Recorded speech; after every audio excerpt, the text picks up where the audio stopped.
Manus 800. Response? Well, if you're a fan of Time Wizard, especially 2010, you might think I'm referring to Royal Oppression, but if you play the game long enough, as we have done, you know I'm talking about Clifford Scout, one of the most iconic Pendulum monsters of all time.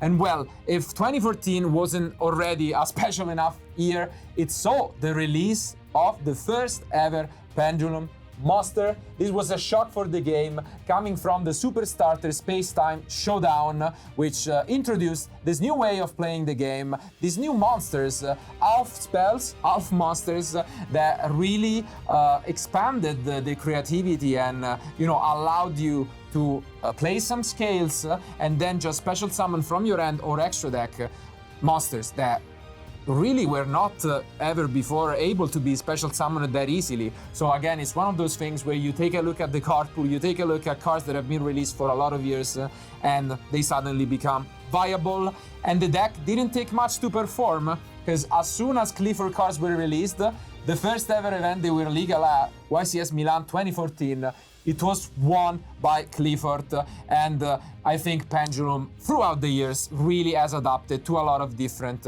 new cards. Yeah, I mean, it really changed the game entirely, especially because when Magic Spectres, Performapal, Metaphors were released, I think that, like in general, playing Pendulums, you could basically Pendulum summon as many monsters as possible, depending on the skill you had onto the field. And also the nice addition is the Pendulum monster going to your extra deck zone. So basically then you can also special summon again on the turn after. So I really like the consistency of the deck. And especially later on, you could also see not only fusion summons, exquisite summons, synchro summon, but also link summons in the form of heavy metal Force Electromite.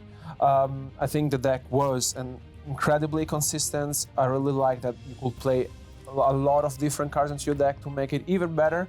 And yeah, we also played it back then, so it was very absolutely nice memories. I mean, Pendulum monsters are among the most unique cards ever, and they have a lot of fans out there, and from all kind of different players.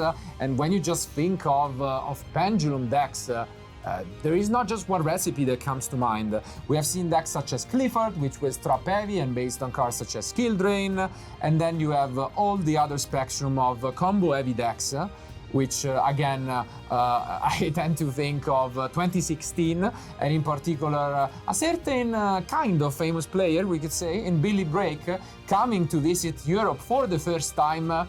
And well, just proving how much of a legend he really is in the game, because it took YCS Bochum by storm, winning it with his Metal Foe deck and using, to do so, one of the cards here highlighted in the game 3 of the finals, Magic Spectre Unicorn Kirin, a card that has been forbidden for a long time, but it is now back and you can use it in the Yu-Gi-Oh! Trading card game. So I think it's for a good reason that Quarter Century Stampede is allowing us to upgrade some of these iconic Pendulum monsters.